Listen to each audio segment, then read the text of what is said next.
Hi there, it's Melanie Fitz-Mayers from Eden Mayers HR Consulting to keep you compliant without complication. So happy Monday, how are you all doing? It's the last week of September, so next month is the start of quarter four, the final quarter of the year. So how are you all doing? So if you are watching live, say hi. If you are watching on the replay, hashtag hi, and definitely do join in the conversation. Oh, hi Gina, how are you doing? Um, so I basically wanted to come on live today because last week in one of the networking groups that I'm part of, I was asked to deliver a bit of training on the 5 essential things that small business owners need to know about hiring. And it wasn't just about hiring as in having employees, it was about any kind of relationship you might have. So you might have partnership sort of relationship, you might have people on like 0 hours contracts, you might have people that you contract worked out to, you might have locums. So I've got quite a few, we have quite a few clients who are like GPs and things, so they have locums, they have that kind of stuff. So it's not just if you've got an employee who is an employee contract and you pay their tax in a line, but all the other kind of things that you do, because we all know that no man, no woman is an island. At some point, you always are going to need some help with your business. And so it was really talking about that. Anyway, so I did that bit of work, and it was really well received. And I thought what I would do is over this week, every day, I'll come on live and I'll talk to you about one of those 5 elements. The other thing is, if you look in the comments section, which I think is above, you will see a link to a 5 things document. Now that is a document that basically has all of the 5 things, and it has way more detail than I'm going to talk to you about here. So if you really want to deep dive into it, definitely do click the link and download that free guide. And then obviously as we go through the week and I talk about each different points, you may have more questions and we can have more of a discussion about it. So anyway, today I want to talk to you about the first point. So in order for me to or to help you also remember these 5 things, I've used the word world, because definitely getting some help in your business will change your entire world. I know for me it has, just from before even having any kind of HR people to help me, just getting the VA made a huge difference to my time management, made a huge difference to how much quality of work, how many clients I could look after, because they were taking away all my social media, all my admin, they were doing all that kind of stuff that would take up time for me every day. So, so number 1, the W is what. And the what really stands for you need to know what you want. So before you even consider looking for someone, saying that you need someone to help you, the first thing you need to really understand is exactly what it is that you want to do.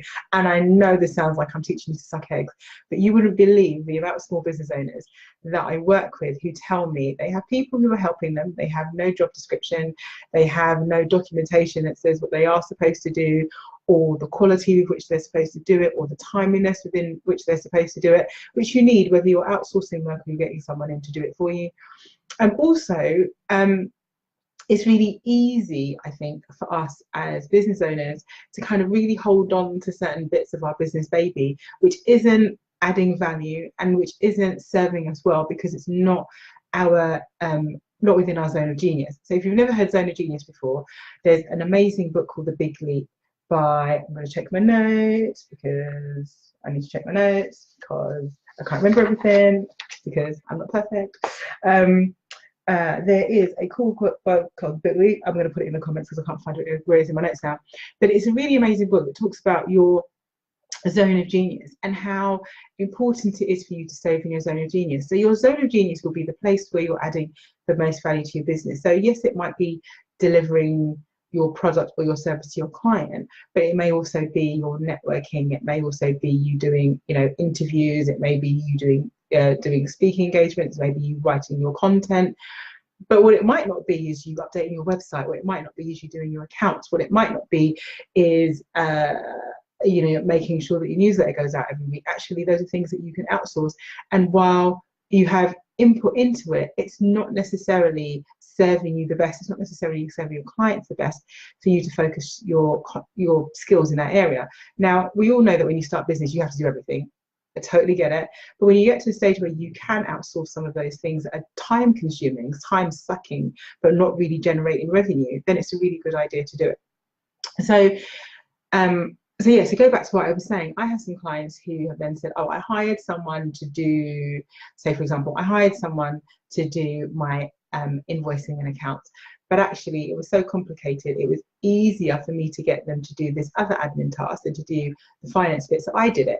And even though I'm spending like 3 hours every day on it, and I hired this person to do it, I'm still doing it. And now I'm getting really frustrated. So you really need to be clear about what you want that person to do, and it needs to be stipulated. And once you know those things, then you can really make sure that person has the right skills.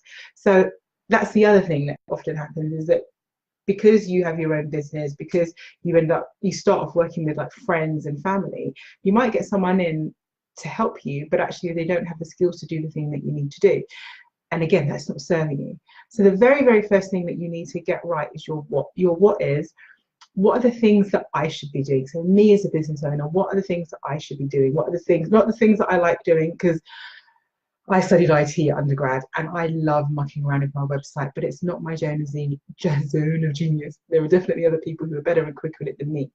So not what you like doing, what you should be doing, those things that add value, those things that give you passion, those things that you would do if nobody was paying you, that stuff that you do, that golden magical thing that only you can do the way that you do it, that thing, the things that lead into that thing.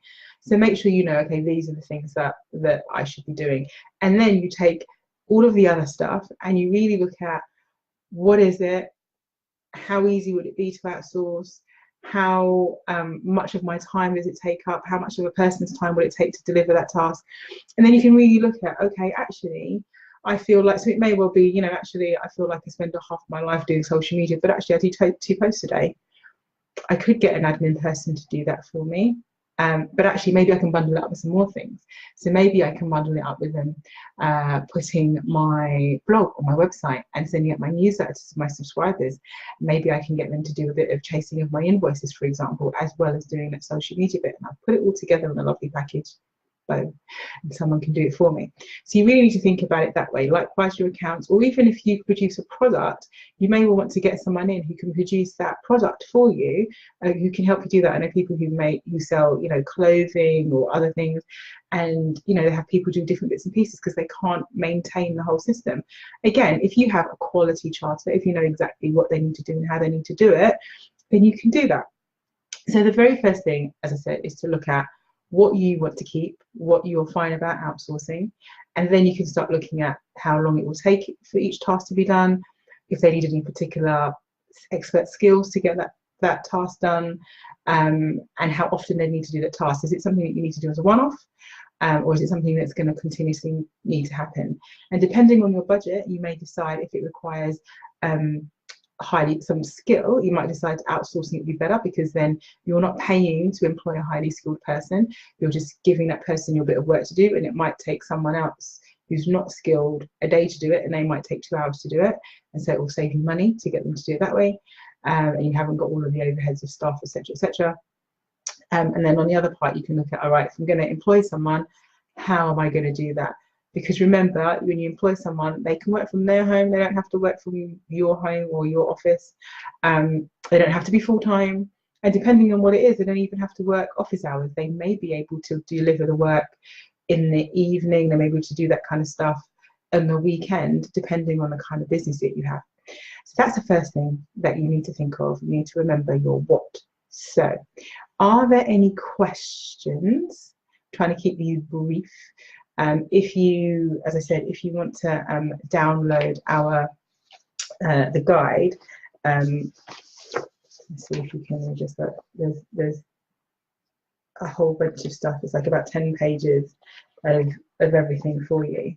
So if you want to click on the link above, you can download the guide, which will give you a really great in-depth way for how you can start creating a document that will help you to start outsourcing. But if there's no questions, I'm going to love you and leave you. Have a wonderful rest of your Monday. If you're in London, enjoy the sunshine. It's supposed to get a bit warmer this week, but I'm getting prepared for winter now. So have a wonderful, productive week. enjoy the rest of your Monday, and I will see you again live tomorrow to talk about what O stands for. I wonder if you can guess what O stands for.